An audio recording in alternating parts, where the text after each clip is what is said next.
Halo semuanya, Assalamualaikum warahmatullahi wabarakatuh. Perkenalkan nama saya Prannya Tiara Wibowo. Dalam video ini saya akan menjelaskan secara singkat mengenai RAM. RAM atau Random Access Memory merupakan hardware yang terdapat di dalam perangkat gadget seperti komputer, laptop, dan smartphone. RAM sendiri memiliki beberapa fungsi.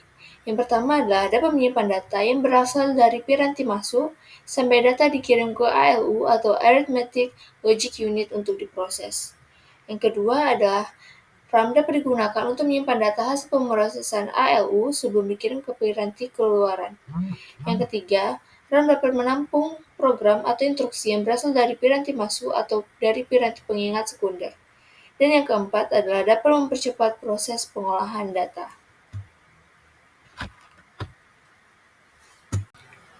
Selanjutnya, saya akan menjelaskan mengenai beberapa komponen dari RAM. Yang pertama adalah capacity. Capacity menerangkan seberapa besar kapasitas penyimpanan data RAM dalam 1 GB maupun MB.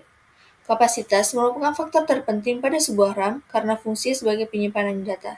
Sebagai contoh, VisiPro DDR2 512 MB PC4300 berarti memiliki kapasitas 512 MB.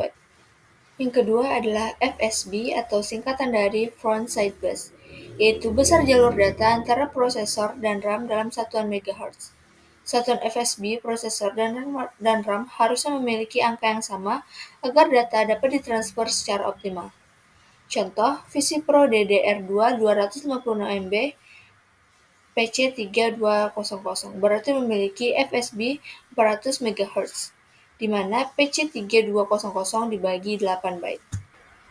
Fungsi menerangkan fungsi dari RAM seperti unbuffered atau digunakan pada desktop, error correction code atau ECC atau registered yang digunakan pada server. Unbuffered merupakan tipe RAM biasa yang digunakan oleh komputer secara umum, sedangkan ECC atau error correction code biasa dipakai pada komputer atau workstation atau low-end server. Lalu ECC registered umum dipakai pada medium to high-end server. Contoh, VisiPro DDR2 1 GB PC 4300 ECC register artinya memiliki fungsi ECC register pada modulnya. Bandwidth merupakan besarnya data yang dapat ditransfer atau diolah dalam waktu 1 detik dengan satuan megabyte per second. Umumnya saat ini RAM DDR atau DDR2 mencantumkan bandwidth pada modul RAM. Bandwidth biasa didapat dari perkalian FSB dikali arsitektur. Arsitektur RAM sendiri adalah 64 bit atau 8 byte, sehingga jika DDR PC266 memiliki FSB 266 MHz sama dengan 266 MHz dikali 8 byte sama dengan 2100 MB per second. Ini artinya bahwa DDR PC266 FSB sama dengan DDR PC2100 bandwidth.